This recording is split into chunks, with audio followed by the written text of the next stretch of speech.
안녕하세요. 행정사 김영재입니다. 어떻게 추석 잘 보내셨는지 모르겠습니다. 이게 이번 연휴는 뭐 다른 때와 다르게 코로나 바이러스 때문에 여러 가지로 지장이 많았던 연휴였는데요.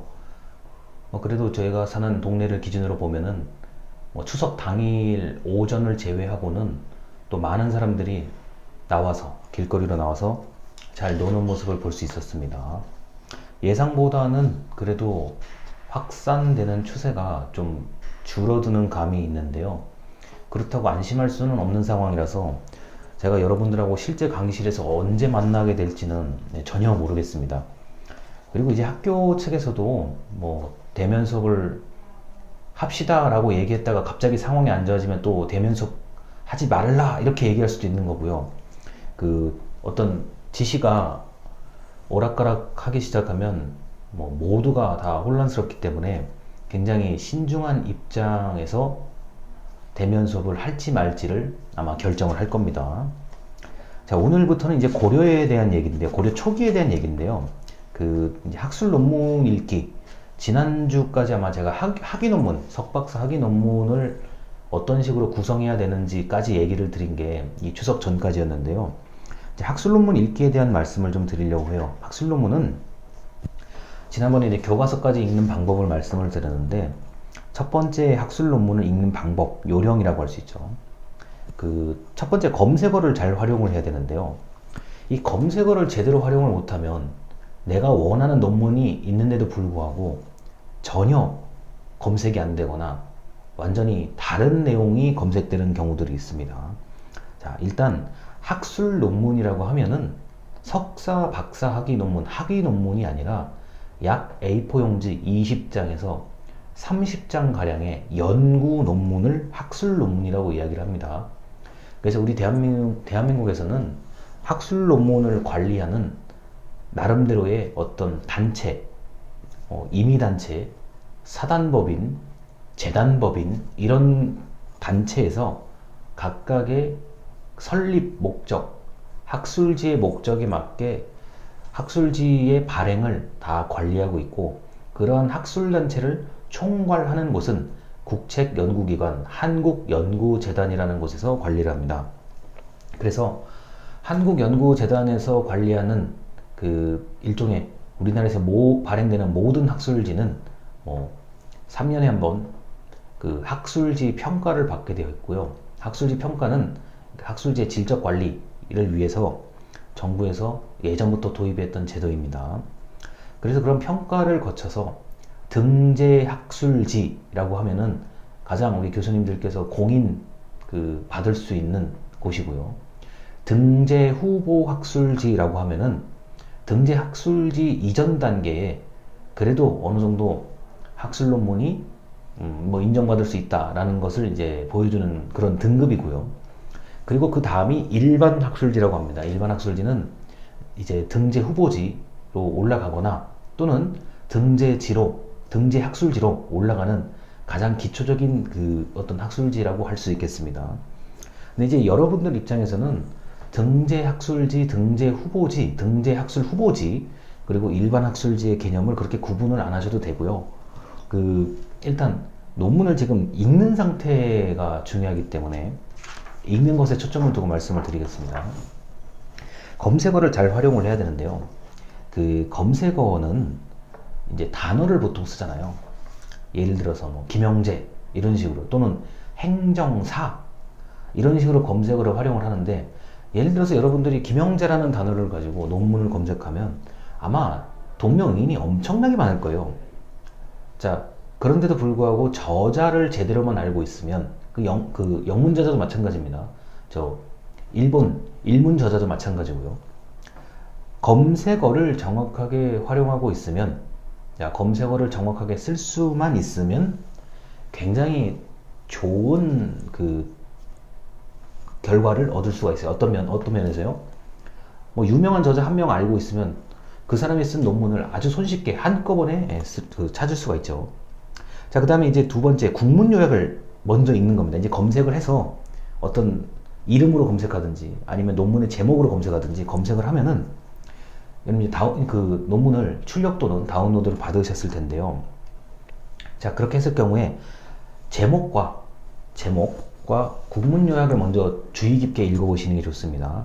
보통 국문 요약은 논문 전체의 핵심을 담고 있기 때문에 국문 요약을 제대로만 읽고 내가 이 논문을 더 읽을지 말지를 결정하는 아주 중요한 곳이 바로 국문 요약입니다. 보통 국문 요약은 맨 앞에 나와 있습니다. 논문의 제목 바로 아래, 제목, 저자, 그리고 바로 아래 국문 요약. 흔히 말해서 논문 제일 앞장에 국문 요약이 나와 있는 경우가 대부분입니다.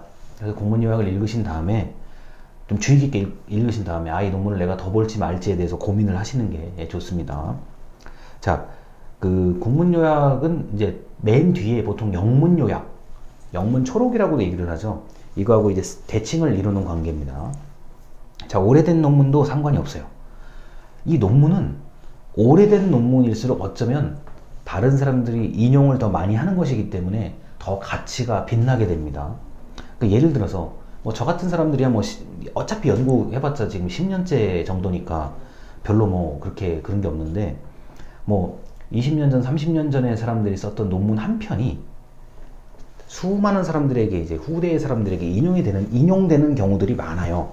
그래서 논문은 오래된 것이라도 꼭 직접 참고를 해서 읽으시면 매우 좋습니다. 그리고 제가 지금 그 강의 자료에도 적어놨지만 많이 인용된 논문, 요새는 그 피인용 지수라는 것들도 있고요. 나의 논문이 몇 번 인용되었는지 횟수가 이렇게 표시가 돼요. 그래서 또는 다운로드. 여러분 입장에서는 다운로드 몇 번 되는지를 보면은 가장 정확하게 알 수가 있습니다. 그래서 다운로드의 개념을 좀 가지고 이 논문이 많이 일단은 다운로드가 됐구나 이렇게 생각하시면 그만큼 인용될 확률이 높다는 의미입니다.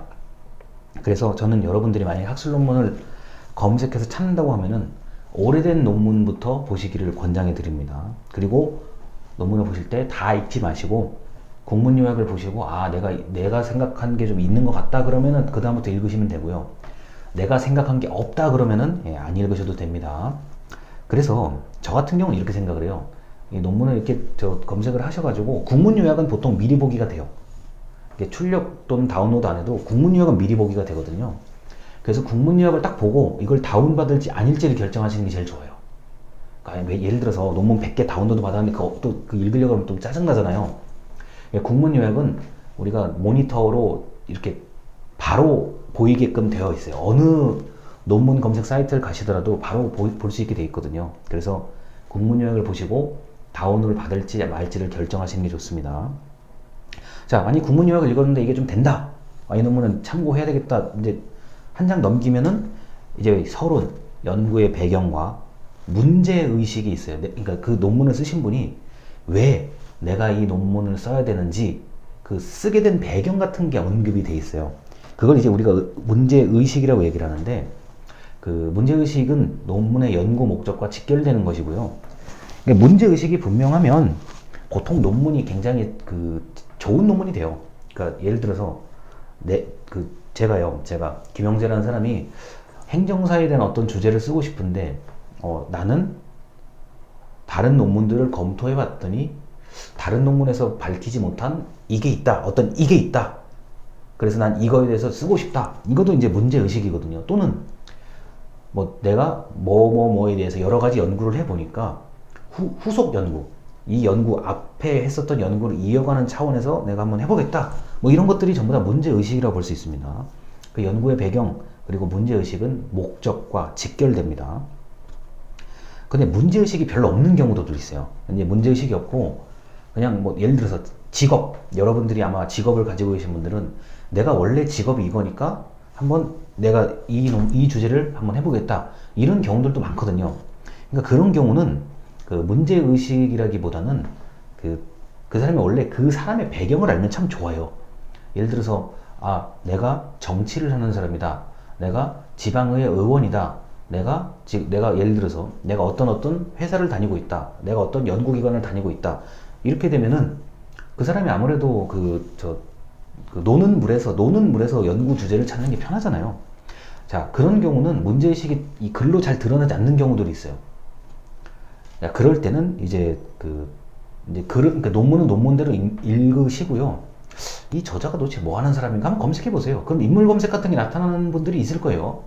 그 인물 검색이 나타난다 그러면 아, 이런 분위기 때문에 이런 사람이기 때문에 이런 논문을 썼구나 우리가 대충 추측을 할 수가 있죠.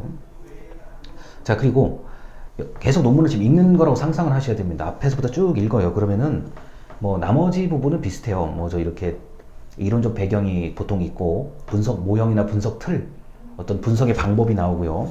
그 다음에 이제 현황이 나오고 현황이나 실태 조사한 것, 설문조사한 게 나오고요.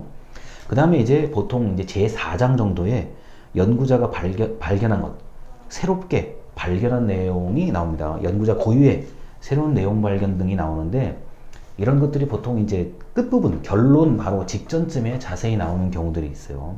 그래서 그런 걸 좀 그런 새로운 내용을 좀 발견하시는 게 제가 볼 때는 좀 좋을 것 같습니다. 그리고 이 논문 전체, 한 20장 되는 논문 전체에서 내가 어느 부분을 인용하는지를 좀 평소에 표시를 좀 해두셔야 돼요. 예를 들어서 제가 제 거를 인용합니다. 김영재, 뭐 대학교 행정학과에 관한 소고 이런 논문이 제가 있어요. 그러면 거기에서 몇 쪽에 뭐 30쪽에서 33쪽까지 뭐 내용을 좀 이렇게 좀 정리를 해서 써먹으려고 이제 해야 되는 거죠. 자, 그런데 이제 그 학술 논문을 읽으실 때는 사실 그 연구자가 나는 이런 생각을 가지고 이런 목적을 가지고 이거를 밝혀냈습니다.